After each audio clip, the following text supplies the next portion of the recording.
совместно с NES Banking Finance Society. Перед вами мы организовали выступление Брайана Рашида.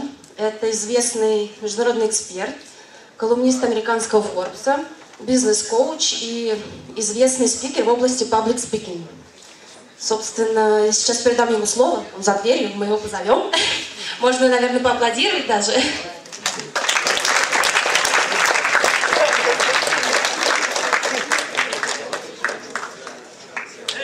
И передаю слово.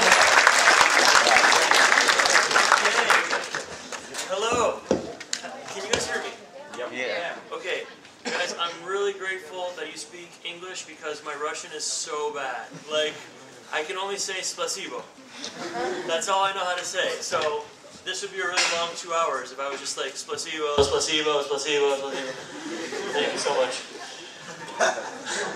Just 2 hours of me saying spasibo. That's all it's going to be. How are we doing today? Oh guys, come on. How are we doing today? Great. Let me hear you say, I am happy to be alive. I'm happy to be alive. Got it. Louder, go on. I am happy to be alive. Shake the hand of the person sitting next to you and say, I'm happy you're alive.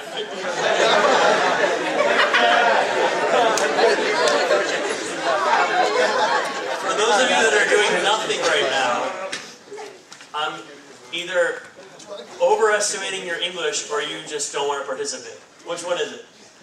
Okay, so my name is Brian. Hello everyone. And I am very happy to be here. It's actually my very first time in Russia. But I can assure you that I've been eating all of the Russian food and have really, really enjoyed it. So I love Moscow. I've been here for 5 days. I have to leave tomorrow, sadly. But I don't want to leave, but it's been a great trip. I have what I think to be sort of the coolest job in the world. I get to help people from the best companies, from the best universities, from all over the place. I get to help them basically tell their story, right? And for me, that's really cool. So, how many people here have ever given a public presentation of some sort? Just raise your hand. Okay, cool. Put your hands down. How many people here love public speaking? Okay. So there's like 10 freaks in the room. Just like me. Like, I'm like this freak that like loves public speaking. How many people here are terrified of public speaking? Like, oh my god, I hate it. Okay, cool. You're going to be my volunteer tonight. Awesome. And how many people here think that public speaking is important? Almost everyone. Okay.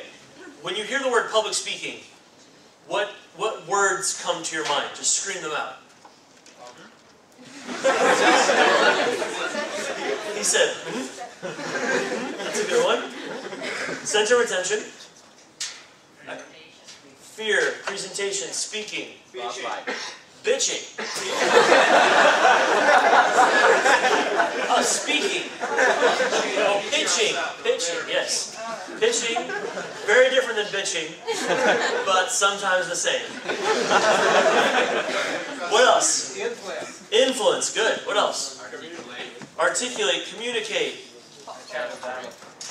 What? Gesturing. You said the same thing? Audience? Time management? Time management. Oh, on stage. Yes, good. I'm like, okay. What else? Message. Message. Give me one more. Little speech. Clear speech. Good. Okay. What are some things that's... dating? No. Targeted. I thought you said dating. Okay. Will you please go out with me? Please. I'm really a nice guy. I swear. When you think of public speaking, what are some of the fears that you have around it? What are some things that you're like, oh? Shaking hands. Shaking hands. Okay. What else? Going blank. Going blank. Very common one. What else? Shaky voice. Shaky voice. Yeah. People laughing at you. Sweaty palm. People laughing at you. Empty mind. Huh? Empty mind. Empty mind. What else? Guys, that's all the fears you have? I can just leave then. You're fine. What else? Trembling voice. Just not to be interesting. Not to be interesting. It's a good one. What else? Forgetting the speech. Good. What else? Audience that don't talk. Audience that doesn't talk. Thank you for not being one of those audiences, you guys. Audience that doesn't understand. Ignorance. Good. All good things. So, let me tell you a little bit about what's going to happen tonight, a little bit about who I am. I didn't understand any of the introduction, so like, she could have been like, Brian is the worst human being ever, he knows nothing, he is a murderer, I don't know, like, you could have said all these bad things. So basically what I get to do is I get to travel all over the world, and I basically speak to three different types of people, about three different topics. So the topics that I speak about are number one, how you can make money doing what you love. And that's what I do. I'm actually a speaker. I get paid to travel around, to speak, to help people. And so that's the first topic. The second topic I get to do is I get to work with executives from different companies. Like, how many of you guys have heard of Facebook? How many of you guys have heard of Twitter? How about LinkedIn? Cool. So I actually get to work. I work with executives and teams in these different companies to help them tell their story in a really exciting way. In the United States, where I live in New York City, I was able to work for the mayor of New York City. I was a speechwriter in his administration. So what I love is taking a bunch of information and turning it into a really great story, right? And then I also get to work with startup companies, entrepreneurs, and small businesses who are pitching investors for money, and they want to learn how to tell their story in a way that's exciting. How many people in this room want to start their own business? Okay, so about half of you. How many people in this room want to go work for an existing company or organization? So it's about the other half of you. Okay. How many people want to do nothing? And there's like somehow the other half of you. So I don't know. There's like three halves in this room all of a sudden. When you think of public speaking, for tonight, I want you to think about public speaking a little bit differently than like what I do is I stand in front of a group of people, I deliver a message. But what are some other times and some other ways where public speaking is important? Project presentations. What else?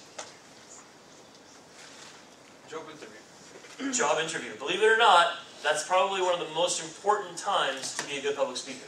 We'll get into it in a second. What else? Negotiations. Negotiations. Good. And remind me to talk to you about negotiations later as well. What else? Communicating with a team. Communicating with a team. What else? Give me two more. You guys have covered most of them. What is it? Family arguments. Family arguments. Okay. I'm gonna stay out of that one.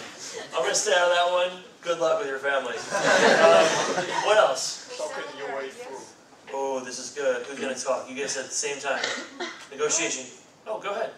Okay, talking your way through at some place, like when you are not permitted to go somewhere, but Yeah. you can talk your way through. Talking your way through into a place that you're not allowed. Great. So now we are encouraging crime. Good. Yep. Selling your products, your ideas. Selling your products, your ideas. Having people believe in you. Being a good networker. Making friends. Having people trust you. Telling your story to people that maybe want to be a part of your team. That maybe want to buy what you have. That maybe want to hire you. All important to do public speaking. How many people in here, if I gave you $1 million, would start something that you believed in tomorrow? How many people have an idea today of something you can do tomorrow if I handed you $1 million check right now? Raise your hand. How many people do not have an idea? It's okay if you don't have an idea. Alright, so it's interesting. So about half of you have an idea, half of you don't. What's cool about public speaking, and then what we're going to do is we're going to do an exercise where I'm going to actually call up a volunteer who's this man. He didn't even know it yet, but he's volunteered himself. Thank you. Because you're afraid of public speaking. He's like, damn. Public speaking isn't just eye contact, and posture, and tone. It's also telling a great story. It's also making people so excited about what you're saying that they want you to be a part of the team, right? So when you think about public speaking, think broadly about public speaking. So what we're going to do now is, because I think I have 45 minutes with you to talk, and then we're doing Q&A. So for the next 10 minutes, here's what I want you to all do. I want you to imagine, and take out whatever you're writing on, a piece of paper, your phone, your tablet, your computer, whatever. I want you to imagine for a moment that I say to you, you have 2 minutes to come up here and present an idea to me, and if I like your idea, I'll give you $1 million. Honestly, God, you're smart. I knew someone in this audience was going to say, like, dude, are you really going to give me $1 million? We'll talk about it. No, I'm not going to give you $1 million. Jeez. I've spent so much money on Russian food this week, I have no more money here. I had to, like, find this tie in the trash. Alright, so what I want you to do for the next 10 minutes is I want you to write me a story about what you want to do, who you are, and why I should give you $1 million. Okay? Before we start that exercise, and then this gentleman, tell me your name? Daniel? And Daniel's going to come up here, and Daniel's going to give us his speech. Sorry, bro. Sorry, but you have to speak for all these people. And what we're going to do is we're going to basically just judge him. Like, we're going to say, Daniel, this totally sucked. This was awesome. We're going to, like, judge you. But it's okay, because we love you. And then we're going to go through, and we're going to, as a group, dissect what Daniel does, and we're going to see what was good, what was bad, and how you can apply it to any public speaking thing that you have to do in the future. Sound good?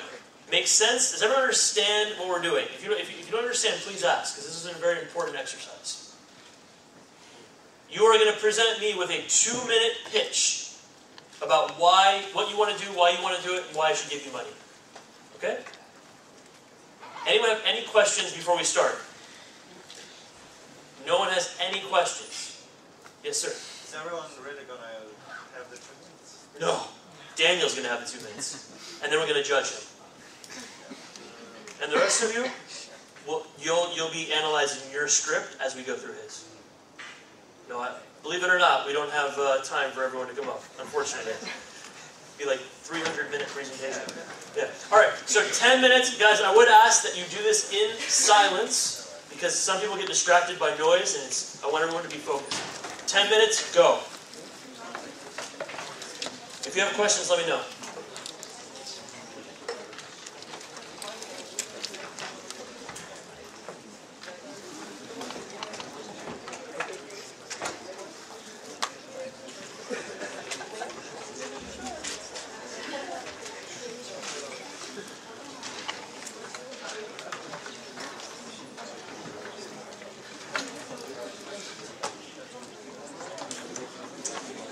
You know what, guys? Really quickly, I'm going to change it just a bit.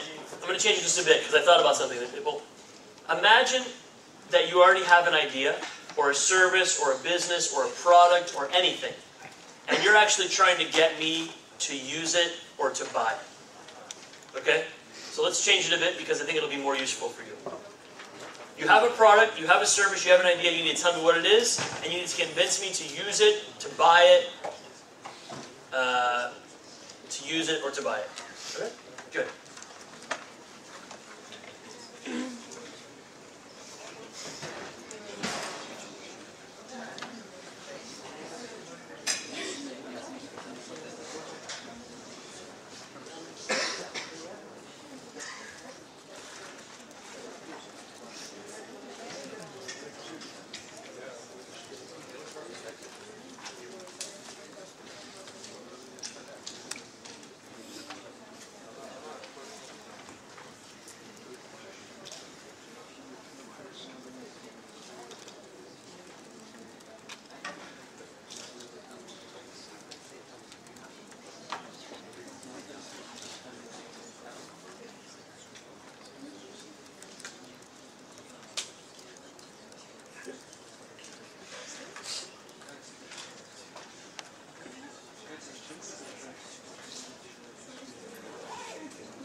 does not yet have a sheet?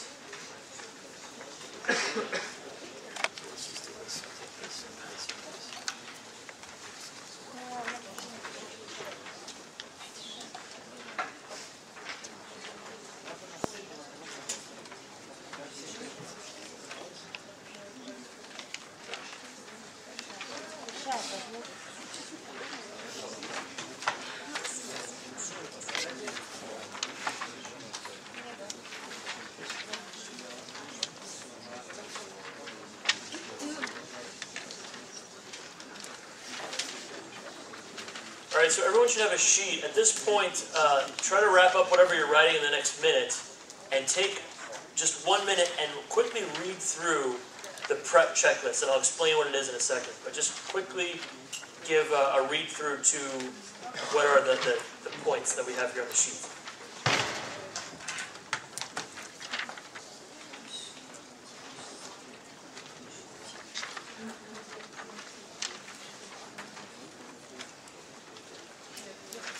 It's a front and a back.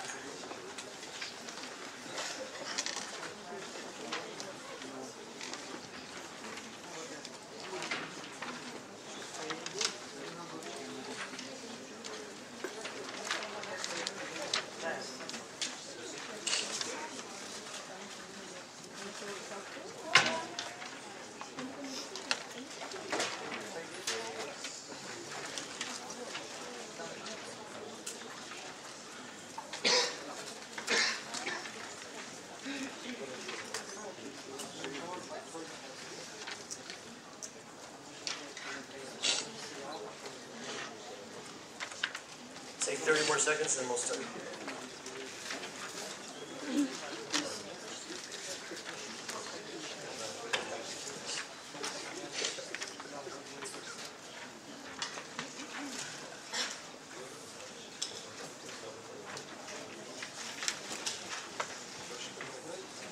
All right, so really quickly, guys, how was that experience? Did everyone get something? Did anyone not get something written down?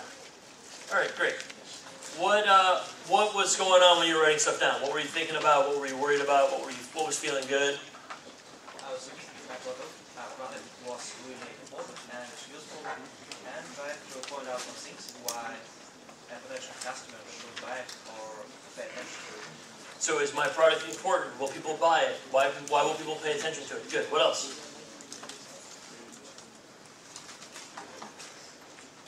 Anything else you want to share now? What is actually a problem somebody wanted to solve? What is a problem I'm trying to solve? Very good. Very important. What else?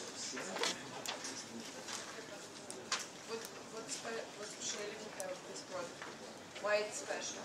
Why it's special? Good. What's different about it? Yep. What's the aim of the product? What's the name of the product? Aim. What's the point? Right? Good. All right. So Daniel, come on up. Everyone, let's give Daniel a round of applause. So, before Daniel starts, thank you for coming up and volunteering. What I want you all to be doing is, when Daniel is presenting his public speech, his public presentation, right? I want you to be thinking about if you would buy it, if you would use it, why and why not. I want you to think about what is he doing well and what is he not doing well from a public presentation perspective. All right? And then we're going to dissect what he did, and that's where we're going to basically look at your own, what you wrote down as well. So Daniel, you have 2 minutes to go. I'd ask that everyone be silent, please, while he's talking. And, all right, so tell us, Daniel, who are you, what are you selling, and why should we buy it? Yeah, I know what I do. I won the National Olympiad in economics, and now I'm the head of one of the largest finance student clubs in Russia. Brian, I would like to sell you the right to present yourself in front of these bright students who in the future will become the CEOs of the largest organizations and thus create a huge flow of revenue to your firm.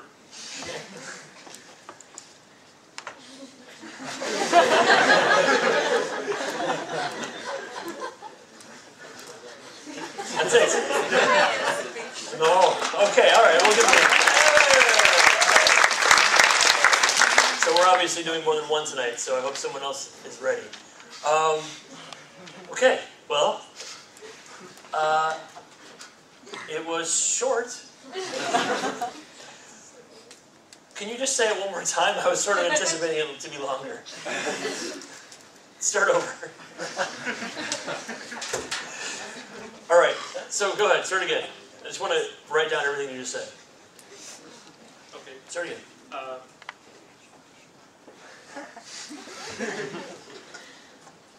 Okay, so I know what I do and I know how to bring what I want to the point where I want to be. So I won the National Olympiad in Economics, and I'm currently the head of NES Banking Finance Society, which proves my problem-solving abilities and the teamwork skills, which make me a good candidate to promote what you wish. So I would like to sell you the right to present yourself in front of the brightest students in Russia, which will very soon become the CEOs of the largest organizations and thus be your clients, who will bring you huge flows of revenue. That was a little longer. There were a few things that you didn't say the first time. Okay, hold on. All right, good. Cool. Let's give him a round of applause. So, let's. You are allowed to ask questions. Absolutely. Because I didn't really get things very clear. All right. So let's do it this way. What do you think could have been? What was good about Daniel's presentation? What was good about it first? Short. Huh? Clear. Interesting. That's it. Short and clear. It was very targeted. Targeted. Yeah, very targeted. Like it couldn't have been more targeted. Straightforward. What else?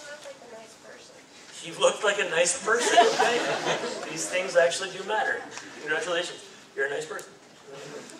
He said we're going to become CEOs. Okay. He did, and I believe it. I can tell there's a lot of smart people here. What else did you like? It's a great idea. It's a good idea. Thank you. Bringing me is a good idea. Thank you. What else? What else did we like? There were a lot of good things there. Think more. Not the usual structure. It was a unique presentation. Good. What else?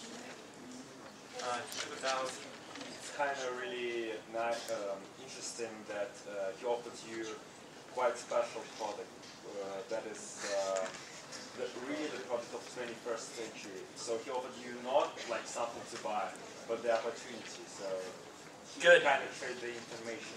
This is interesting. Very good perception. What else? I saw another hand in the back. I don't know. It was your hand. Yes, I forgot myself, so You forgot. never mind. Okay. Okay. So, very good input. What could have been better about his presentation? Looking at the audience. Looking at the audience. Okay. He was looking at me. In the very first speech, I didn't get his idea clear, so I was trying to pay attention to him in the second speech, but I still didn't get it. So the thing he was offering wasn't clear. Good. Yes. Yeah, I think we need a more compelling story, like examples of people becoming CEOs of the companies. It sounds more persuasive because it actually can probably be a good deal if you believe that people from this university become CEOs. Very excellent point. What else? Yes, ma'am. He missed two parts, like self-introduction. I didn't hear his name, and greeting the audience. He missed these two parts. Good. And you didn't say your name. Your name is very important. Good. What else? There is no interaction. There's no what? Interaction. No interaction. Good. Good. What else? Maybe he should compare his commodity with another one. Compared to what else is being offered on the market right now. Good. Really, I don't know if this is good or bad, but he showed his credibility, telling that he's a good problem solver and head of the Finance and Banking Society. Good. I don't know if this is good or bad. It's good. It's a good observation. I love it now when I'm like, what was bad? Everyone's hand is up. These are horrible. Throughout his short speech, he managed to do lots of pauses with this noise, which actually distracts the audience and trying to... Good. It's normal sort of nervousness. Yep. Yeah, I'm not sure, but it's probably not so good because no action items were presented there. Like, so what was the offer? I mean, right. It was clear, but nothing. Sort of what happens next kind of thing, right? Yeah. Good, good. Somebody else have a hand up, and then we'll. Yep. He didn't say the price. It's true. I don't know how much he wants me here. All right. So, awesome observations. I think in general, it was a pretty decent start. I mean, this is hard. I mean, it's brave that he came up here. So now, everyone, take out the checklist. Now, what I want to tell you about this checklist is this. This checklist, I want you to keep forever because you can literally use it for any public. It doesn't matter if you're going to talk in front of an audience of 10,000 people, or if you're going to talk in front of one person. You can always use this as your guide. This is literally the same checklist that I walk people through in the best companies in the world, the best entrepreneurs in the world, the best CEOs in the world. We follow this this framework, and it always works. Always. So if you follow this framework, you'll always give a good presentation. All right? So let's work through Daniel's speech, looking through the framework. The first one is sort of like an introduction, right? I'm present, authentic, and ready to influence. That's something more that you have to do on your own before. So let me give you an example of what I do. How many people in here watch TED Talks? You heard of TED Talks? I actually was lucky enough to give a TED Talk a couple of years ago. And I was really, really nervous because it was by far like the biggest high. Like every speaker wants to give a TED Talk, right? It's like winning the gold medal for, as an athlete. I was really, really nervous. And so what I realized was that in order for me to give a good speech, my preparation started way before I actually stood on the stage. So now, every time before I give any sort of public presentation, I do a few things, right? Number one, I watch stand-up comedians. And these are really fun, like public speaking hacks that you might not have heard before. Number one, I watch stand-up comedians. Why? Because if you ever watch how many people watch stand-up comedy? They are the best public speakers in the planet. Because their job is to literally not get booed off the stage. Like their whole hour is supposed to make you laugh. That's hard. So a good stand-up comedian is an awesome public speaker. I watch them, I learn from them. The second thing that I do is I think about one or two stories that I know so well that even if I totally go blank, so that was someone's fear earlier, going blank, I know I can rely on these two stories, right? No matter what happens. And number three, and this is kind of weird, but it works for me, and you should think about what works for you. I go into the bathroom right before this guy's like, dude, if you're going to tell us about your pooping, we don't want to hear it. I go into the bathroom, and I look at myself in the mirror, and I say, go change one person's life on that stage. And if I can change one person's life in any way, then that helps me get into a state of mind that I'm totally ready. I'm totally ready. So before you have any sort of public speaking presentation, do whatever you need to do. Maybe it's work out, maybe it's go for a run, maybe it's take a hot shower, maybe it's not taking a shower for a week, I don't know. Do whatever it is that you need to do. So obviously, I just called you up here. So, but take a breath, meditate, do yoga, whatever you want to do, right? Get present. Number two, I've done my homework and I know my audience's pain points and struggles. Did Daniel do this? Not really. How would it have looked if Daniel did this step? How would he have started it? First of all, I agree with you. Always say, assume that I know your name, but always say, hey, I'm Daniel, it's good to see you. I just wanted to introduce myself. I am the president of the, right? And then you transition into this second point. This is so important. If you don't know the pain point and the struggle of the person you're talking to, you've lost. And if you know the pain point and the struggle of the person you're talking to, you've won, and you will always win. So in Daniel's case, what would that have sounded like for me? Give me some examples of something he could have said to show me that he understood me. Yes, sir. I know that it's really hard to get. Yep. Do it. I know it's really hard nowadays to get really valuable audience that you can build long-lasting relationships with. Great. Great start. Yep. That was it? Practically the same, but it sounds like I know the way how can you get the long-term success and revenue. Okay, so that's different, right? So his is like, getting speaking jobs is hard. It's not a revenue. And yours, no, but it could be. So you're saying, I know how to make you more money, right? So there are two different problems. The first problem is having a valuable audience. That's what you're saying.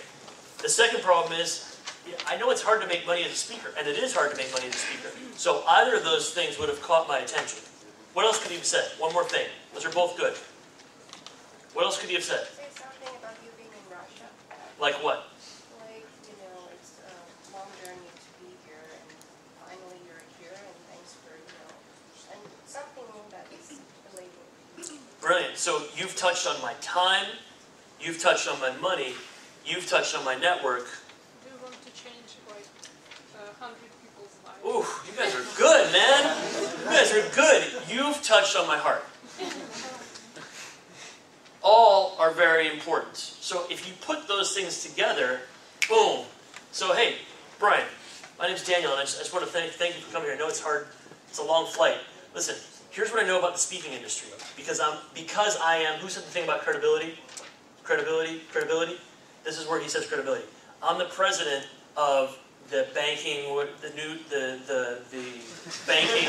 I'm the president, damn it. Like, but leave me alone. All right, I'm the president of the banking thing, and here's what I know about the speaking industry, because I work with a lot of speakers. Number one, it takes a lot of energy to be on the road all the time. And number two, it's hard to make money. And number three, it's even when you do make money, the audience that you get maybe isn't that great. And number four, I know that you need to eat.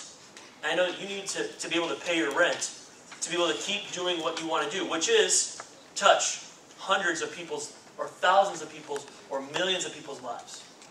What if I told you that I could do that for you? Right? You guys see that? I'm like, tell me more, and I love you. Right?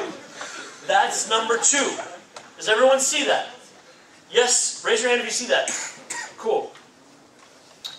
Number three, I show my audience that I am one of them and that I understand their struggle. This again is work. Well, I'm going to ask you. I want this to be interactive. So you guys tell me how he, Daniel, student in Russia, understands me, professional speaker in America. How can? Because we have to connect. Otherwise, I don't trust you. If we can't connect, I don't trust. How can Daniel connect to me to show me that he understands my struggle? Maybe it was connected to kind of business, kind of making money.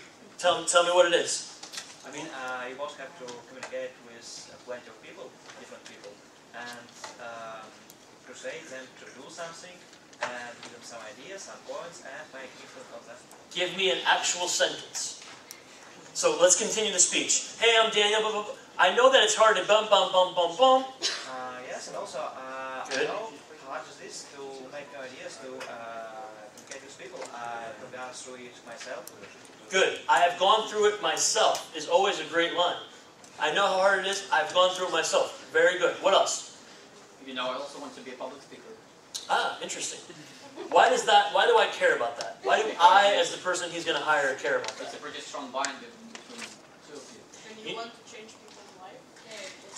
Good. You know, it's interesting because this is like a little technique that a lot of people don't know. A lot of people are afraid of asking someone for a favor, right? A lot of people are afraid of that. But what's interesting is if I said, hey, Daniel, I need a favor. I need you to connect me to the head of the school to see if I can do a speaking opportunity. If Daniel says yes to me, and Daniel does me a favor, what happens to our relationship? It gets, I owe him, right? That's what you think. That's what everyone thinks. But the truth is, now Daniel feels even more connected to me. So that's what everyone thinks. Everyone thinks now I owe him. But when Daniel does me a favor, and this is an important point, think about this. When someone does something for you, what are they saying? I believe in you. I want you to succeed. I've attached my name to your success. So if someone does you a favor, that's a good networking. That's a good connection, right? Just think about that. So anyway, I know how hard it is. I know that I want to change the world too. I want to be a speaker too. What else? Anything else? Before we move to the next one, yeah. Oh, you can just tell a story that something like I built a community myself, and I know how many people in the community are like passive ones. So it's always the problem to find the right people to join. Like, how is that connected to my struggle? Well, I believe that, as you said, you have a problem of building the valuable audience, and although he has no direct experience earning money as a speaker, yep, he has a similar problem gathering people together and making value together. Good, good. Let's go to the next point. I know where my audience wants to go next. Did Daniel do this for me? Did Daniel take me to where I want to go next? A little bit, right? A little bit. He said, I want to make you more money. Okay, and maybe that's where I want to go next. But remember all the things that we said? I want to make sure that your time is well spent. I want to make sure that you're touching more people. I want to make sure... Question for you guys. How do you know what your audience wants? It's a very important question.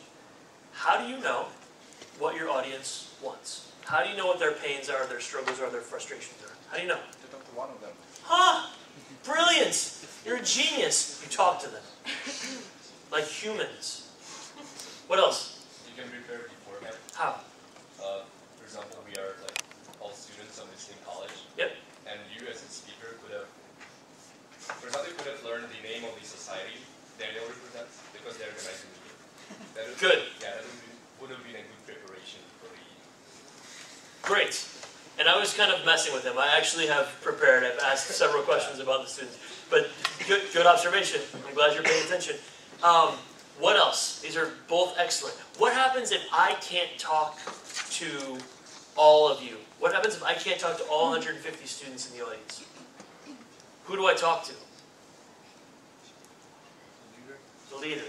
What if I can't get a hold of the leader? Who do I talk to? Myself. Huh? The role? No, it's okay. It's okay. You guys' English is like really, actually very good. So don't feel bad. I just didn't understand the word. Is that world? Oh, the world. The world. Ah, okay. The world. That's a little general. But there's always one, yeah. Just random person out of the audience. A random person out of the audience. There's always someone that brings you somewhere, right? So what if you're preparing for a job? What is your preparation? How do you know what you're... If you're preparing for a job, who is your audience? Exactly, your employer. How do you prepare for the job interview with an employer? Trying to get to know the company better. Get to know the company better. Learning about what? About him or her. Learning about the company background. Learning about the problems. Learning about the things. Okay? So everyone see that. So basically, what we have done so far is Daniel has introduced himself. Daniel has shown that he understands my pain points. Daniel has shown that he knows where I want to go. Now, what's the next one? The next one is the most important one, right? And that's a solution. And then I want to go, so, solution, and then go to the back of your worksheet. So basically 5, 6, and 7, right, are all going to be lumped into the same thing. So how do you do solution? You do a solution because what Daniel said was, I can help you. And what the gentleman in the back correctly pointed out was, but how? You haven't really told us any of the studies, you haven't really told us any of the success stories, you haven't really given us any action items as to what's going to happen next. So how are we feeling right now? Daniel's connected to me, I'm connected to him, he understands me, he understands where I want to go. Now it's really time for the sale, right? This is the most important point. So how could Daniel have done this? How could he show me the solution, put it into a framework, and show case studies and examples? Who wants to try this? Actually, why don't you try it? Why don't you give it a shot? What would the solution be? How could you do the solution with a framework? Does everyone understand what a framework is? It's sort of like a plan, right? And a case study. How would you do it? Take me through it. I know that you want more money, I know that you want more time, I know that you want to reach more people. Well, I have a solution for you. What is it? So and then I start. Just stand up and try it. Give me the solution now. Give me what you're offering me. Give me what you're selling me now. Come on up. Hey, Daniel.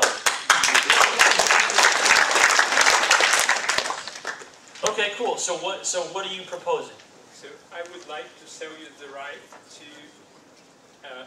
to present yourself in front of this audience. Stop. I would like to sell you the right to present yourself in front of this audience. Who understands what that means? What are you guys like? Half of the room understands. Okay. All right. I'm going to open my mind up. What does it mean? You're asking me? Paul. Okay. So he wants you to pay him money so you could talk in front of us. Stop. He wants me to pay him money so I can talk in front of you. Is that what you want? No. No. This is my point. I have no idea what you want. You have no idea what he wants. Who else wants to say what he wants? This is going to be fun. Young lady with the yellow. You have your hand up? No. Who had their hand up in the back? Okay, go ahead. As I understood, you are interested in a big audience, and he has a power, like you have access to this audience, and he gives this opportunity to you to come here and to be allowed to say something here, and otherwise you'll be out of this door. All right. I think is that what you mean? Is that what you were saying? What he just said. Yes. But so here's what's unclear. Are you selling me something? Like, are you given an opportunity? Okay. So let's think about how Daniel can give us a solution. Because this isn't clear. Only about a quarter of the room raised their hand, and even the quarter that raised their hand don't really know what you're saying. So, what is a better way that he could say what he wants? I can make the best people of Moscow to come together and to listen to you. I can bring the best people of Moscow together to come together and listen to you. But what is he getting out of this? what am I gaining by having these people here? But he's not paying me. Are you paying me? I think long term. There we go. We're getting there. So keep going. Tease that out. He's not paying me money. He's bringing people together so that what? You said it. You said it sort of. So how could he say it? Say it. You're right there. You're right there. It gives you popularity, the famous. He makes me famous. He's close. Say it. Maybe I'm trying to give you this opportunity so you present yourself and establish the long-term relationship with the audience you're going to present in front. Take it one level higher. You're there. You're there. You're there. You're there. Who else has an idea? Yeah. They will be your client base. Good. So you can earn money in the long term for them. Good. Having like a link. All right. So how does this sound? Did you have your hand up? You want to say something? Yeah. Go ahead. So, I have a bad memory for names. Okay. So, Daniel. Yeah. Brian. Yeah. Let's go. Brian. Right. Okay. I'm able to organize a great organize a great talk where future CEO will come, and you know what future CEOs, what they want? They want to speak greatly. They need to be able to sell not sell, but to deliver their ideas to investors and to other people. And you know what? In the long term, they will be interested in you, and they will remember you in 5 years. Good, good. Does everyone hear that? All right, let's recount what he just said. He said, Brian, here's what I want to do for you. I want to bring together the best students at our school. I want to bring together the smartest students who are all going to be CEOs. And I want to give you early access to them before they become CEOs, so that by the time they become CEOs, and they all will need to do public speaking, they will all need to give speeches, they'll remember you. Please remember me. They'll hire you and they'll bring you into their organizations. That is an excellent start, but now we need to keep going, which is, what is the framework and how do I believe him? So the framework could be something as don't go anywhere. The framework could be something as simple as, how about if you give me 1 month to organize 2 or 3 events for you, and I'll show you the kind of people that I can bring in. Past graduates, right, this is what you were saying about the case studies, have gone on to be, for example, CEOs at Company A, Company B, Company C. Right now, we have interns or people that are working jobs in Company A, Company B, Company C. Why am I doing this? What's the point? Case studies. Case studies, credibility. I can believe him. I can trust him. Right? Does that make sense? And then, take my audience on a journey. This is less important for this because, you know, if he wanted to take me on a journey, he could say something like, imagine if you could come to Moscow once every 6 months, and you could meet new students every 6 months in Moscow, in Skopje, all over the country of Russia, and it would be amazing for your future. Something like that. The last thing that I think is really important, step number 9, and this is what the gentleman in the back was referring to at the beginning. I know the exact, you can say, it's okay, thank you. I know the exact next step that I want my audience to take. All that means is I tell them what I want next, right? So what is the exact next step that he might use right now? Tell me more. No, exact next step. So check your schedule and call me tomorrow. Good. At what time? At 7 a.m.? No. You guys are very ambitious. A lot of CEOs. 7 a.m. Call me tomorrow at 10 a.m. Eastern Standard Time. What else? That's a good one. What else could you have said? Exact next step that he wants me to take. What could it be? How many questions? Exact next step he wants me to take. He wants me to take. Yes. Think about it. You know, think about it, and you keep it automatically. You know, predict that you will accept and say. Think about, you know, how much you could pay for this, or something like this. Okay. Okay, good. Get even more precise. Here's what he could say. Brian, it's going to be $5,000. We can work together for 6 months. I need your answer in the next 72 hours. So let me know by Thursday at 9 a.m. if this is something you're interested in, because I have other speakers that I'm going to approach if you're not. Okay? Close it. Right? Don't dance. Don't sing. Just close it. Listen, here's the deal. Because people value their time. Right? That's the exact next step. It could be like, think about if you want to change the world together. You already took me on that journey. I already know what you can do for me. Here's what I'm prepared to offer you. You have 72 hours to accept my offer. It's $5,000. And don't be like, or like whatever you want to pay me. Just say it. Right? And then see what happens. Alright? And then the final point is have a clear takeaway for the audience. In this case, the takeaway is very clear. I want to offer you, he's basically saying like, I want to be your agent. I want to be your agent. I want to bring you great students. I want to give you I want to give you access to people you wouldn't otherwise have access to. Is this something you're interested in? Does that make sense? I know that it's a lot of material. I know that we went fast, but I do want to leave time for questions. So just sort of to summarize what we just did with Daniel. It's important, if you don't take anything else from this conversation, the most important thing is to understand what's hard in my life and offer me a solution for that. That is sales 101, sales 201, sales 301, sales 401. It doesn't have to be so complicated. We spend a lot of time creating products and services and ideas that we think people will want, but we've never really talked to them. And we don't know if it's what they want. So ask someone a question.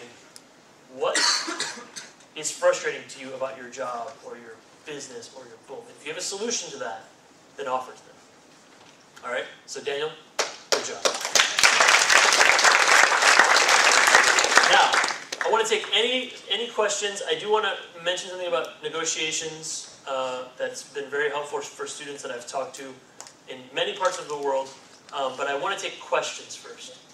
About anything, about networking, about public speaking, about life. Yes? How do you beat stage fright? How do you beat stage fright? Good question. There's a couple things I would say to that. The first thing is you don't. It's almost impossible to beat it. But what you can do are little tricks. So, number one, have a couple of what I call signature stories that you know so well that no matter what happens, you are going to be okay. Because if you get nervous, you can just say, okay, that one story, and then just start telling that story. It would be good if that one story is connected to whatever it is that you're talking about, right? But, the other thing that I would say is, if you're horrified of public speaking, like if you hate it, then I have found that humor works really well. I was working one time with the CEO of a company, very well-known company, and she stood up in front of a crowd of a couple of thousand people, and she froze. Like, she stood up there and she said, hello, my name is, and today I want to talk to you about technology in Silicon Valley.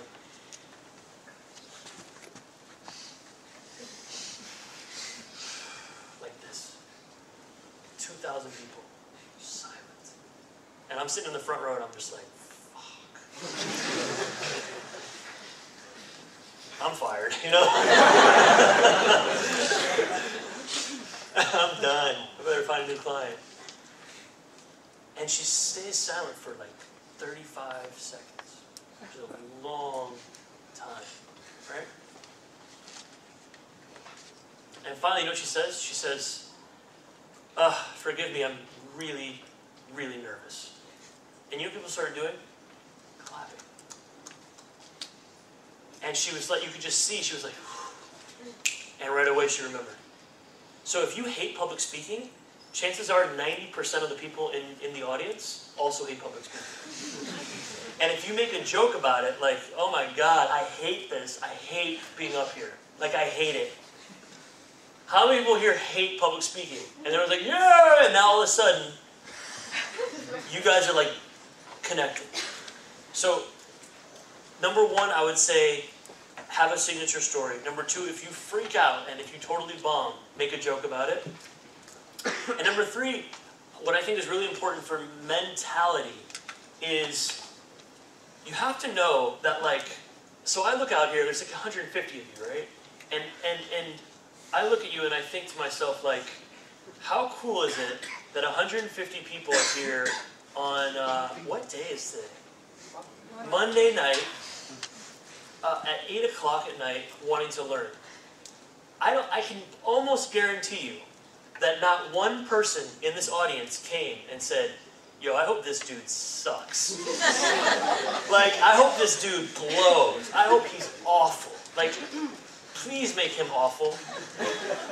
Like you did. So if you put yourself into that mentality, like everyone in this audience is kind of hoping that you're good. It really helps you calm down.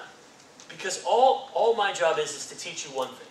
And hopefully I've taught you, all of you, at least one thing tonight. And if I've done that, then it's cool. So whenever you speak, people often think, when I speak, I have to get a standing ovation, or I have to make the crowd laugh, or all you really have to do is teach them one new thing, and you've done a good job. So take the pressure off of yourself. That's my best answer for getting over stage fright. It's sort of a mental adjustment. Cool? Other questions? Yes, sir. How to come up with stories? Ah, good. How to come up with stories. In what way? Like if you don't have a life full of, I don't know, adventures and all sorts of... If you don't have a life full of adventures, how do you come up with stories? There's two things I would say. Make them up. No, I'm kidding. Lie? No. Just kidding. Two things. Number one, make some stories. Like, go out there and live a little bit. Do some things. No, I'm not even joking. Like, there was a point in my life where I'm like, but I have no stories to tell. And then I'm like, well, that's your own fault, Ryan. Go make some stories. Right? So number one, make some stories. I'll give you an idea about how to do that in a second. Number two, use other people's stories. So people that you respect, people that you believe in, your role models, right? I didn't stand up in front of 2,000 people and not have a word to say. That wasn't my story. Somebody else did that, right? But I just told that story and it was very powerful for all of you. You should have seen. You're like, yeah. I love it when that moment where I look at you and you're like, yeah, that was good, right? So think about people that you respect, that you've worked with, that you admire, and think about stories. The best way to come up with stories, for me, and again, I like to have this phrase that says, advice is autobiography. Everything that I'm telling you is stuff that works for me. You actually shouldn't believe anything that I say. None of you should believe not one word that I say. You should take what I say, apply it to your life in whatever way that you want, and test it out. And see if it works for you. What I have on this sheet works for me, and it's worked for a lot of people that I've worked with, but if it doesn't work for you, don't follow it. Make your own checklist, right? So if you have no stories, here's what I would say. Every single day, do something that is outside of your comfort zone. In other words, do something that scares the hell out of you. Let me give you a few examples. I'm pretty shameless. Like, I have no shame. I'll do pretty much anything, which is kind of like, but it's led to some of the best stories of my life. So, I will ask random people at a restaurant that I don't know, that I've never seen in my life, if I can have a bite of their food. So I was in New York City a month ago, and I was out with friends, and they know that every day I do something that scares me. Like, okay, Brian, what'd you do today that scares you? And I'm like, well, actually, I haven't done anything yet. They're like, well, what are you going to do? So I walked up to this girl. So I'm like over here. It's a Thai restaurant in Manhattan. And I'm eating, and there's two girls having dinner together. They're like friends, right? They're obviously friends. They're talking 1,000,000 miles an hour. And I walk up to the girl, and I was like, hey. And she's like, what do you want, you know? And I'm like, can I have a sip of your tea? You know what she said? She's like, yeah, sure. And I drank her tea, and the whole table is like, yo, you're crazy. What is wrong with you? I will pretend like I'm homeless. So I'll sit down in Manhattan, and I'll sit on the ground, and I'll eat dinner, and I'll have like a cup for change in front of me. And I'll be wearing like this. I'll be like this. I'll be like sitting here, like, eating, and then I'll have like a cup out there.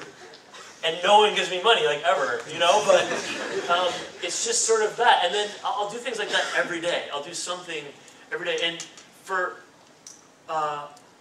whatever reason, that leads to a lot of stories. At one point, I actually stood at the bottom of an escalator, right? So there's in the malls, you know, they have the escalators. I stood at the bottom of the escalator, and I asked every girl that came down if I could have her phone number. I was like, can I have her phone number? And like, no one gave me their phone number. But just the point is this. Start to see your life as an experiment.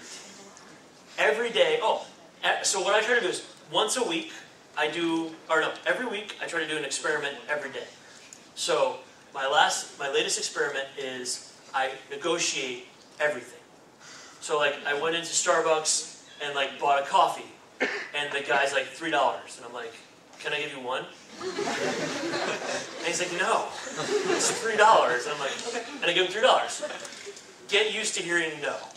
Get used to hearing no, and I promise you, that your life becomes more interesting, and all of a sudden you have all these stories, and then you can tie the stories into, like, think about what I just spent the last 5 minutes telling you guys. It has nothing to do with public speaking, but it has everything to do with public speaking. Because now my level of embarrassment is way lower, I'm less stage fright, I have more things to make you laugh about, which makes you feel more relaxed, which makes you want to learn more. It's all related. Think in stories. Question, I saw a few hands, yes sir.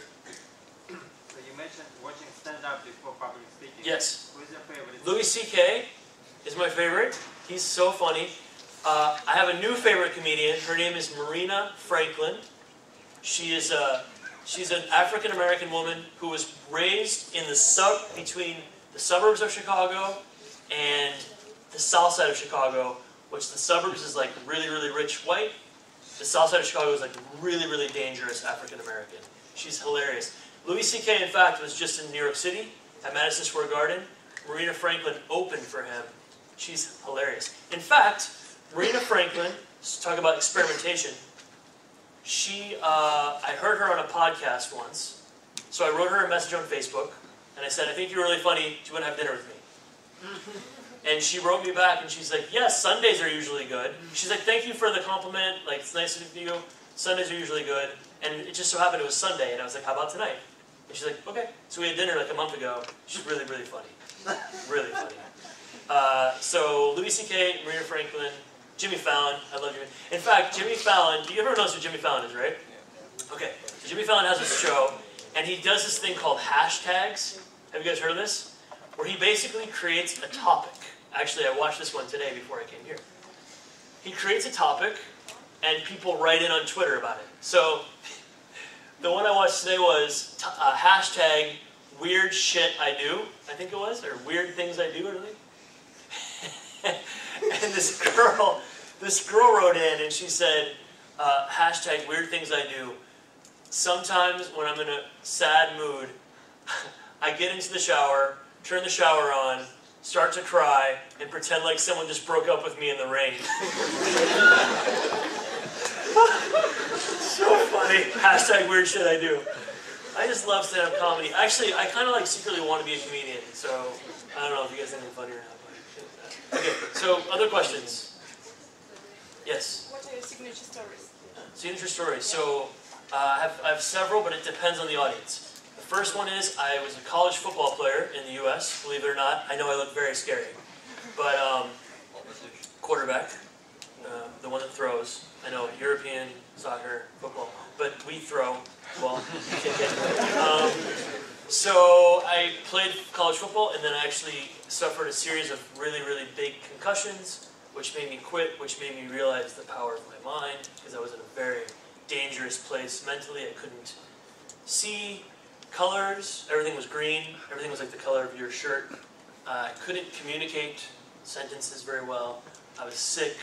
I was in a very, very bad place. And when I quit football, the neurologist, the head doctor, told me that I was one concussion away from being totally brain dead for the rest of my life. So that story I used to sort of tell about the power of the mind and how important that is. When I first started my business, so I've been doing this now for about 5 years, and when I first started my business, I moved to San Francisco. So I lived in New York City. I was working for Mike Bloomberg, who was the mayor of New York City, who was one of the richest men in the world. He was a great boss. I had a great job. I quit the job to move to California because I wanted to be an entrepreneur. Like, you know, everyone wants to be an entrepreneur. So I was like, okay, I'm going to move to California and become an entrepreneur. I moved to San Francisco, the #1 most expensive city in the world, with like $8,000 in my bank account, which is not a lot of money for San Francisco. So I'm like, oh, sweet, but I'm an entrepreneur. Like, I get to hang out in my pajamas all day. I get to like take sun whenever I want. It's like California, you know. I can have a mimosa at noon if I want, whatever. But I had no idea what I was going to do. No idea. So I quickly was running out of money, like totally out of money. And one night I'm sitting at a bar and I'm like depressed, drinking, right, like that. And this girl comes up to me. And she's cute, right? And she started, hey, what's your name? And I'm like, Brian. You know? She's like, well, like, what do you do? And I'm like, nothing. Just think about how I'm going to pay my rent, basically. I don't know, I'm kidding. I was a little bit more charming than that. But basically, we started talking, and then I think I got her phone number. I don't remember. I got her phone number. She leaves. 5 minutes later, another girl comes up to me, and she starts talking to me. What's your name? And I'm like, yo, are you guys friends? Like, are you testing me? You know? And so we start talking. 5 minutes later, this dude comes up to me. He's like this really nerdy, like, geek, you know? And he has like a backpack. And he's like, dude. And I'm like, oh, what? You know? And he's like, I'm just trying to like drink and be depressed. Like, why do people keep talking to me? And he's like, how do you do that? And I'm like, how do I do what? He's like, how are you so good at talking to girls? And in this moment of desperation, I said, well, that's my job. Like, that's what I do. I help guys talk to girls. He's like, dude, can I hire you? I was like, absolutely. He's like, how much? I'm like, $100 an hour. He's like, can we start tomorrow? I was like, I'm pretty busy tomorrow, but we can start next week. I'm like, I don't have shit to do tomorrow. I'm like, depressed, you know? That was my first company.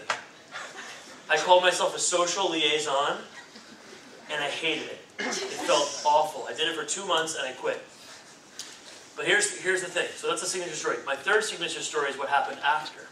So, I quit, and I'm like, oh my God, I'm out of money. What am I going to do? Like, I was literally out of money. I think I had like $1,400 in the bank, and my rent was like $1,600.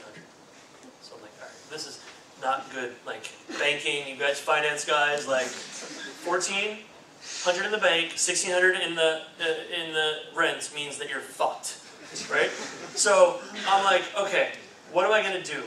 So I start renting out my apartment on Airbnb because I have a beautiful apartment. So I start calling my friends, and I'm like, hey, like, can I come sleep on your couch? They're like, but you have an apartment. And I'm like, but I need to sleep on your couch. So they're like, okay. So I would rent out my apartment in San Francisco and go sleep on my friends' couches. And San Francisco's in Northern California. So San Francisco, Los Angeles, San Diego. One day, this guy comes over to my apartment, and he was going to rent it for 2 months. And he said to me, so where are you? I had my suitcase, and he's like, so where are you going? And I'm like, oh, you know, I'm just, I'm going just down south. He's like, oh, cool, Los Angeles? San Diego? Mexico? I'm like, no, like, you see that house right there? I'm right there, that's where I'm going. He's like, but that's like 2 blocks away. What? I'm like, I'm an entrepreneur, you know?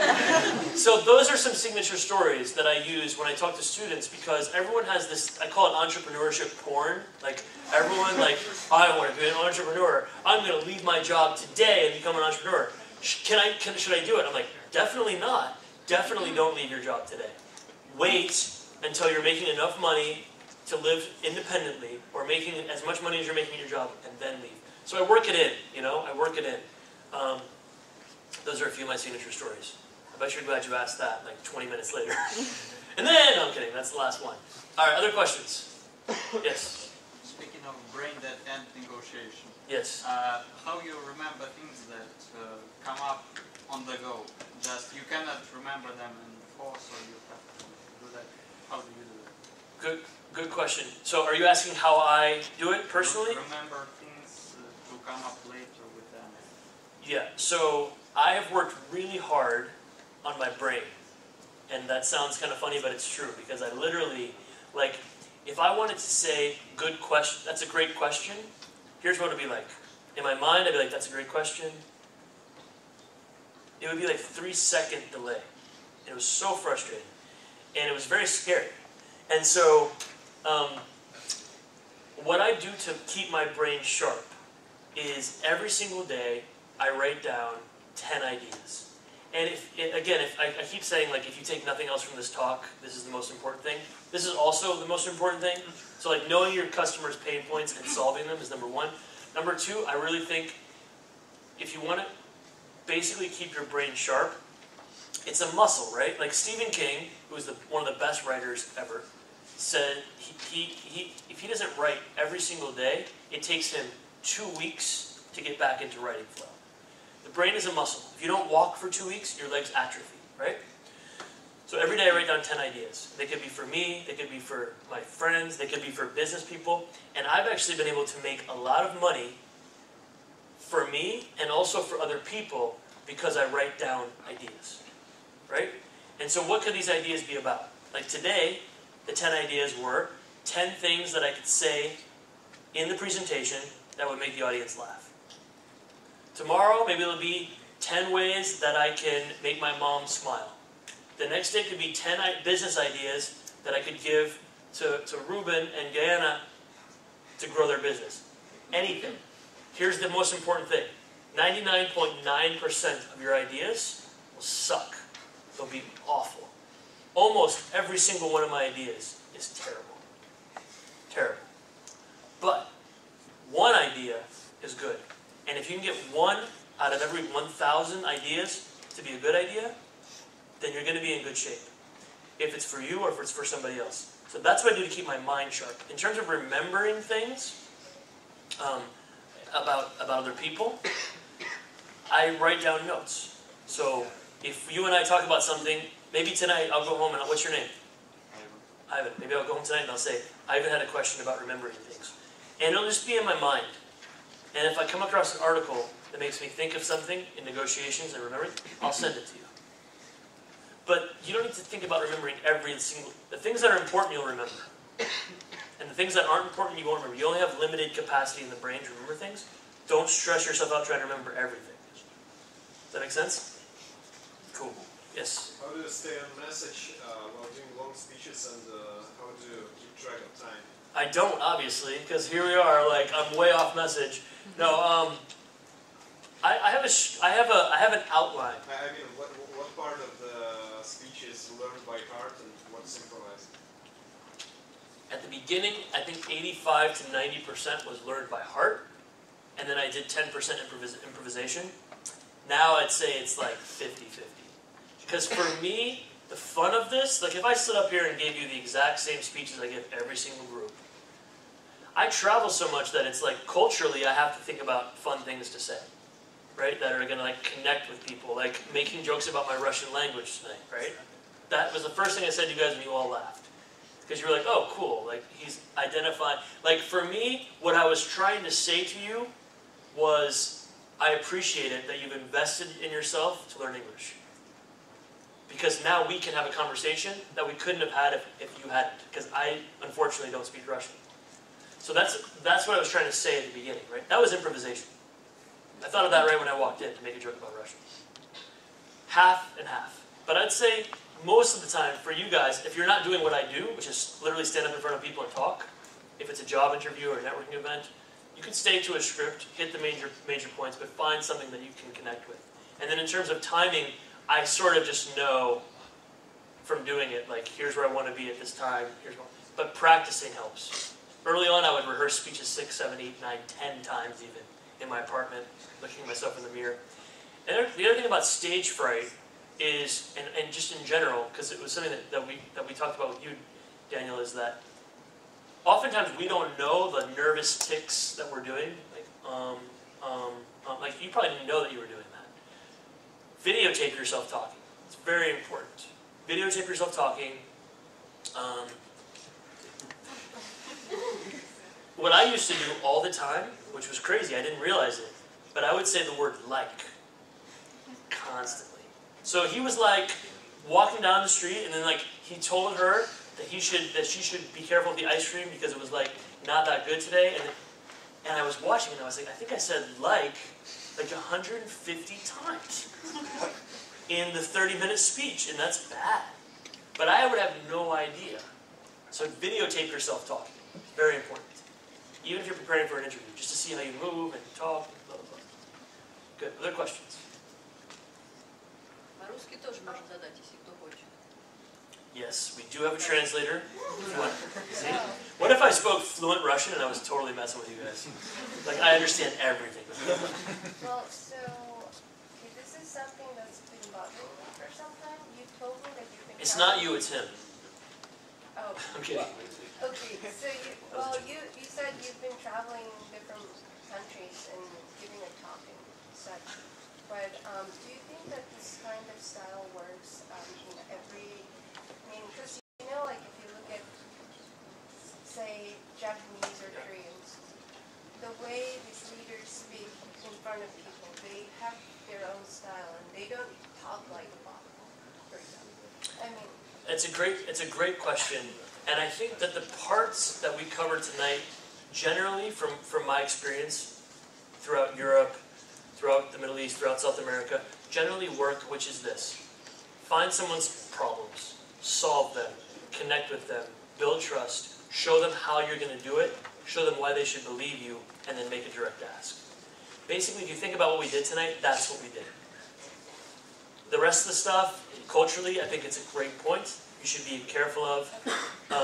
But I think if you follow those general principles of what makes a public speech good, those are the principles that you will see universally. Good question. Yes. Go here and go here. When you were 20 years old, were you shameless? Oh yeah, but like in all the wrong ways. Like I was drinking a lot of alcohol and like talking to as many girls as I could. Very bad boy. Very bad. But that's why it's like so inspiring to see you guys here, because when I was 20, I wasn't investing at all in my professional development. Literally, at all. I was partying my face off. And I wish if I could do that over again, I wish I would be sitting where you guys are sitting, learning the things that you're learning on a Monday night instead of like drinking like $3 vodka and like trying to make out with girls. Honestly. I'm very honest. Good question. Yes. How do you personally connect to other professional speakers or just people who are quite aware of the different techniques that people use to connect with each other? So you want to connect with them? Well, yeah. For example, I want to connect to you or just like use those, well, sometimes manipulative techniques that you're using to make the audience more comfortable. Yeah. So good question, and I forgot to put this up. But guys, I also wanted to, because I appreciate your time and you being here, I wanted to offer you something. I have a book on public speaking, excuse me, and I would like to send it to you for free. I have an ebook version that I'll send to you for free. If you want it, which is the first way of connecting, right, is reading about someone's work. The second way of connecting is a lot of people like me have mailing lists. And in my mailing list, I give out 95% of my stuff completely free. And you don't have to buy anything. You don't have to buy to be on the mailing list. So if you want my book or if you want to be on my free mailing list, shoot me an email. I'll write it here for you.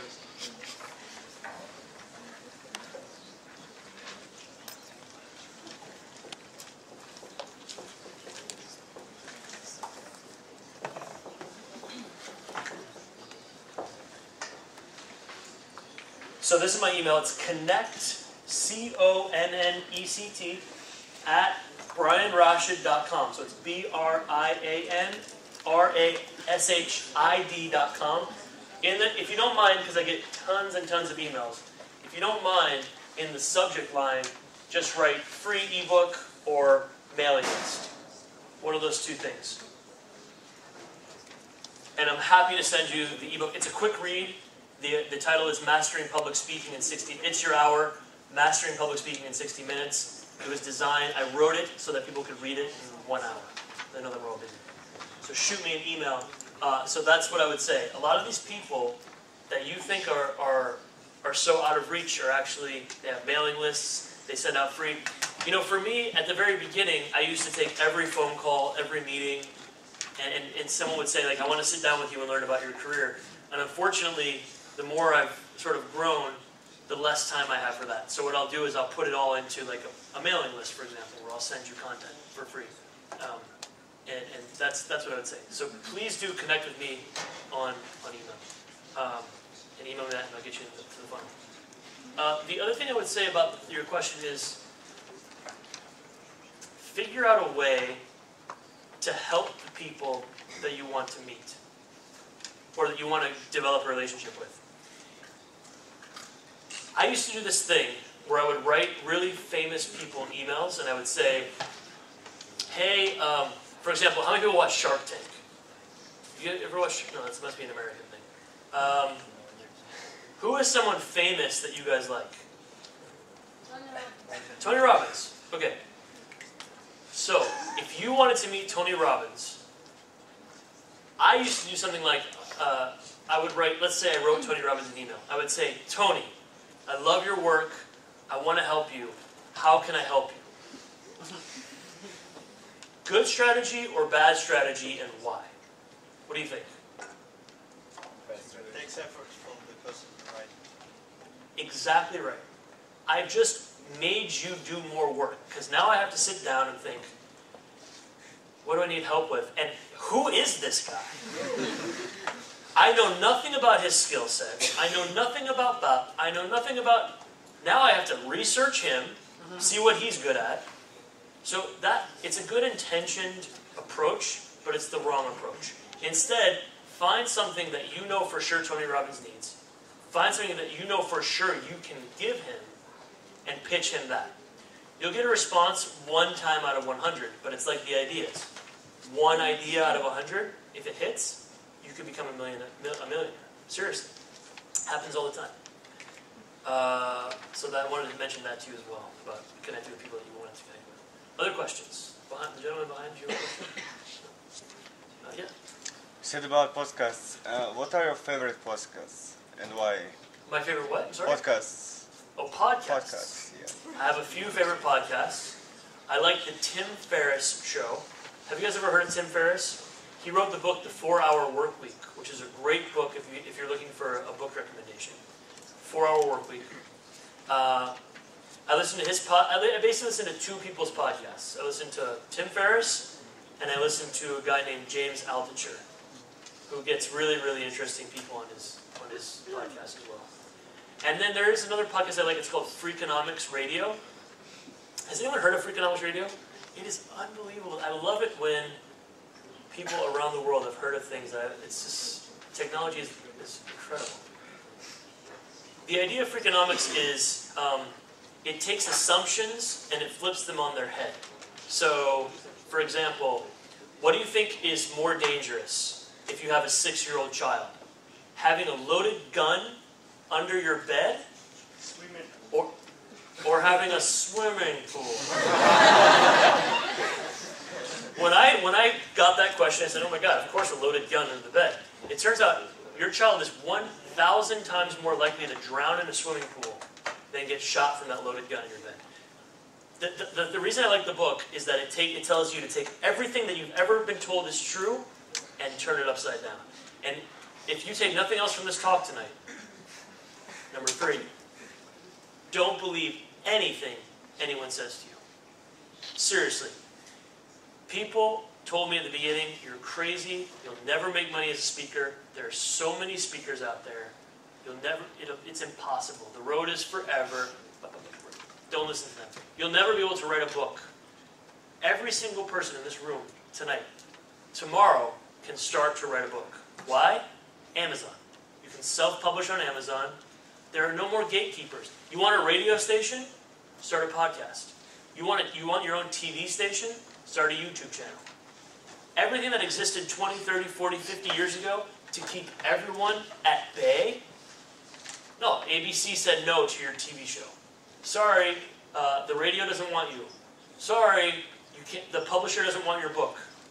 All right, fine. I'll self-publish. I'll start a YouTube channel and I'll start a podcast.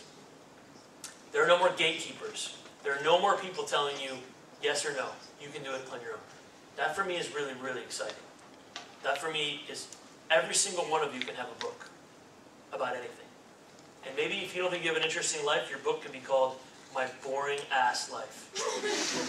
And when people open it up, you shock them with what you did to go from a boring life to an exciting life. That's a book. That's a book. 50 Shades of Grey. I see where the freaks in the room are. They're like, ha ha ha ha. This guy. So I don't want to know what you're doing in the swimming pool. So, 50 Shades of Grey was a self-published book. Did anyone see the movie The Martian with Tom Hanks, or with Matt Damon, the guy that went to Mars, to the moon rather? that was a self-published blog. He literally wrote down a few hundred words on a blog, and people were like, what happens next? What happens next? So he wrote a few more hundred words, and before he knew it, everyone was asking him, what happens next? And he had a book. The book became a New York Times bestseller. The book got picked up by a publisher, and then the book got turned into a Hollywood film.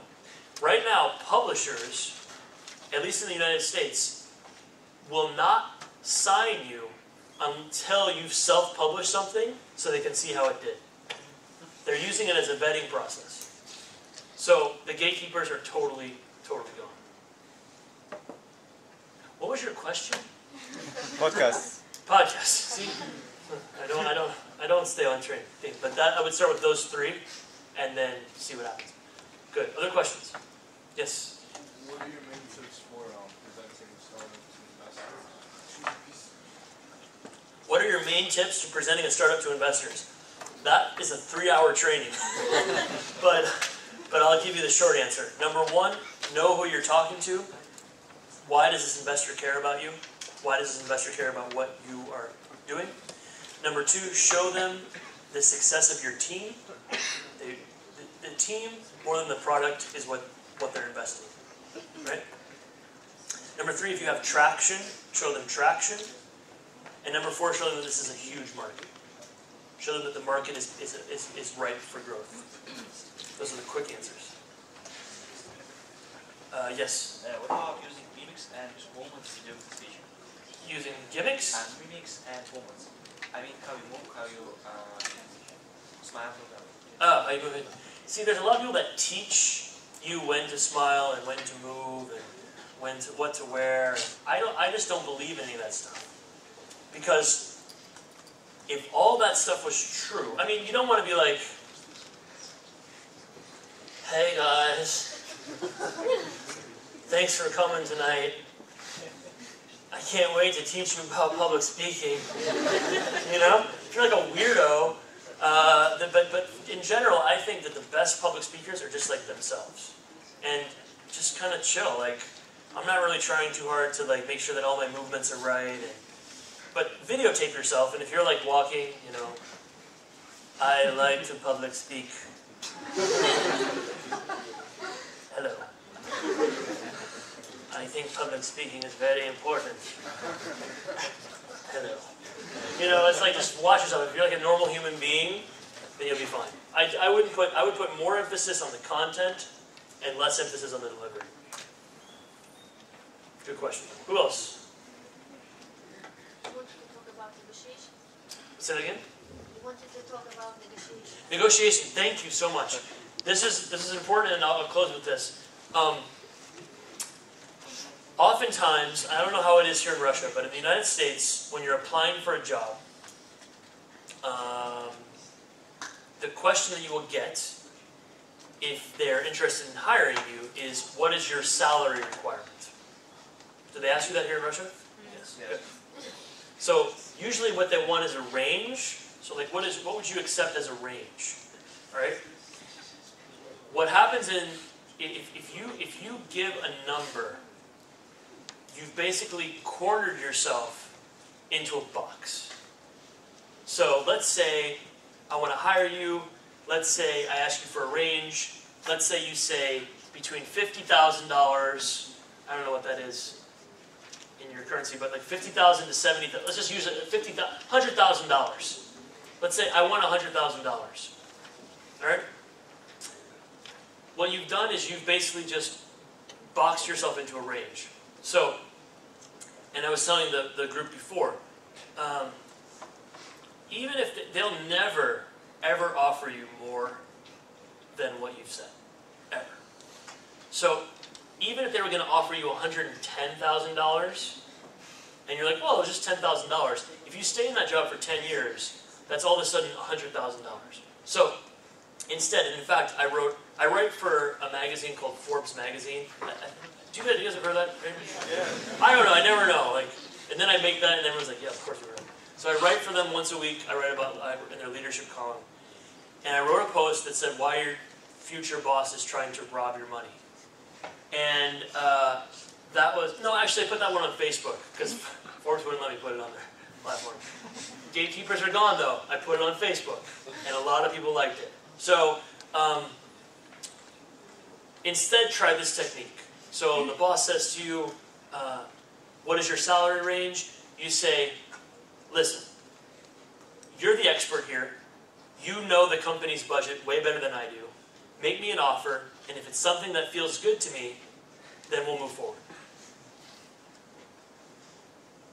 That right there is literally a $1 million piece of advice. And I'm not even joking about that. I've had people call me and said, Brian, I used that advice, and some people got $150,000 more a year than they would have. They stayed in that job for 8 years, $1 million. That technique made him $1 million. You know, I'm really excited about this opportunity. I think this is a great fit. You're the expert. You know your budget for the company way better than I do. Tell me what makes sense for you, and I'll see if it's a good fit for me, for what I'm looking for right now. Done. But, you know, this is kind of popular, but if the recruiter is not that easy and he still insists, like, well, but, you know, what you're hoping for or what you're aiming for, something like this. You know, I also heard, like, you could joke about it, like, oh, like, $1 million would be okay, but, you know, if he wouldn't stop on this. How many times would he have to say that to mean he wouldn't stop? Maybe he's testing you. Maybe the second time he's going to say, I'm going to see how strong this guy actually is. No, tell me, I need a range. Do it again. If he does it a third time, do it again. I don't know. No one's ever come. It's interesting. But it's, if you do it, and that actually, if that's ever happened, has that ever happened to anyone? Where you've not given a range and they keep pushing? Yep. One person, 2 people, and what did you do? And then did he push again? Yes. And did you give a range? No. And how did it end up? It ended up okay. Okay, so. I mean, listen, we will think. Okay. What about you? You gave in and gave him a range. And did they give you a salary within that range? Yeah, of course. What if they ask how much will be enough To survive? Then I would say I want to. Then I would say I want to work in a place that's willing to invest more in me than what I need to survive. And I'd walk my ass out the door. I'd say I don't want to work for you if all you're worried about is my survival. Minimum. Oh, so you're worried about my minimum. Again, and this is important, guys, and I know that the job market is tough right now, but look for people that want you to grow. Questions like, what is the minimum amount that you'll take, doesn't make me feel very inspired. If you really want me, you'll come get me. If you really want me, you have 72 hours. Come get me. You have to be confident in your abilities. If they say minimum, just say, again, I don't know your range. I'm talking to a few different people, and hopefully you are actually talking to a few different people. I'm going to see what offers I get and what makes most sense for me. Make me an offer. It's on them. Here's the thing. Right now, it's easier than ever to create businesses, to create multiple sources of income. And this is the other talk that I give all over the world. No matter where you live, right now, you can make multiple sources of income, and the only thing that you need is a computer and your brain. And companies are starting to realize this. Companies are actually having a hard time finding good young people like you to hire. They come to me, they say, Brian, I don't know what's going on, but these millennials, they don't want to work here. And I'm like, well, are you offering them minimum salaries? Are you letting them work in teams? Are you giving them creative independence? Are you allowing them to work remotely if they want? Are they in a cubicle? Are they in, right? All these things. But here's what companies know. Companies know that you, tomorrow, can start a company. You can literally start a company tomorrow. and you can probably make money in the next 12 to 18 to 24 months. So let them work a little bit for you as well. So we gotta stop. Yeah, I think you're right. All right, like guys. Because we're out. We gotta get out of here. Yeah, no. We have 4 hours, and then these guys won't be able to get. Yeah, we gotta go. We gotta go. Can we do a selfie, guys? Sure. Do a big selfie. Yeah. But thank you so much, everyone, and please contact me.